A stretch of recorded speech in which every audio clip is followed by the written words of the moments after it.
Chapter 8. Derek, Mr. Lewis. It's an honor to finally have the pleasure of meeting a man as busy as you are. The voice is coming from the birthday celebrant, Mr. Robert Wilson. The man is dressed in a white suit. He looks nowhere near his age, and his presence exudes command and respect. He is one of the small handful of notorious professionals in the real estate sector of Arizona. His influence in the booming construction industry is second to none. You humble me, Mr. Wilson. The pleasure is all mine. My words are sincere. A seasoned businessman like himself is worth looking up to. Natalie has grown. Old Mr. Quinn would be so proud to see her bask in the spotlight, he observes, standing in front of me, a drink in one hand, his other hand in his pants pocket. I follow his gaze silently to the breathtaking woman smiling and mingling with other guests. She looks regal in her body-hugging, deep red gown that is matched with a set of pearl accessories. With her exquisite beauty, she stands out like royalty in the crowd. I can't help but feel agitated as I observe countless men checking her out. She could have been an actress with that beautiful face. If I only had a grandson of my own,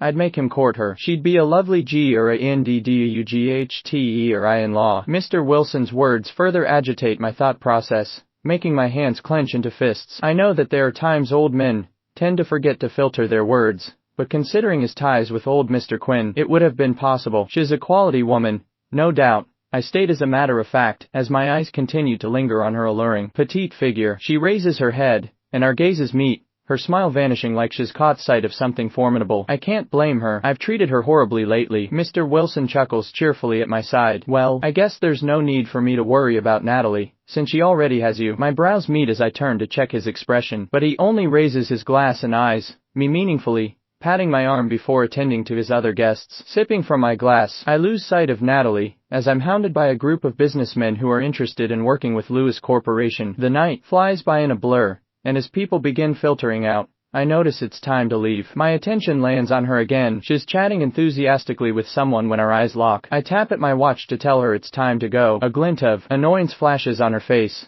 but she bids the person goodbye with a sweet smile before she kisses his cheek. I feel bitter. I can even taste it on my tongue. I despise myself for it. Sauntering across the space like a goddess of seduction, she lifts the skirt of her gown with one hand to avoid stepping on it, revealing her long, flawless legs. Her hips sway flamboyantly with her every step. Noticing the dangerously perverted stare she's gathered for herself, my protective instinct moves me to her side as I guide her into the limo, where she settles onto the seat farthest from me and quietly gazes out of the window as if she's lost in thought, or perhaps just avoiding me. Fair enough. I fake a cough to break the silence. I'll be out of your way in no time, I say. No worries. You can keep living at the villa. My grandfather left it to you in exchange for mentoring me. I'll be the one moving out. Her voice is calm and serene, her words flowing out of her as though she's humming a lullaby. I frown but do not prod. Even after all these weeks, we haven't spoken a word to each other about what happened between us. I expect that's why she's rushing to get away from me. I respect her decision like I always have. I'll find myself a place in the city, she hums. I sigh warily, pressing my fingers to my temples. I'll need to ensure that it's up to your living standards, I state coolly. Since when do you know about my standards, Mr. Lewis? She hisses. It's my responsibility. She scoffs and shoots me a piercing glare. Oh, right, I almost forgot. You're the most responsible man in the world. You know just how to handle business. I'll leave it to you. Then, her sarcasm is spot on. She sends a message that's impossible to miss. I give her a light nod without attempting to coax her. Her attitude toward me has turned for the worse,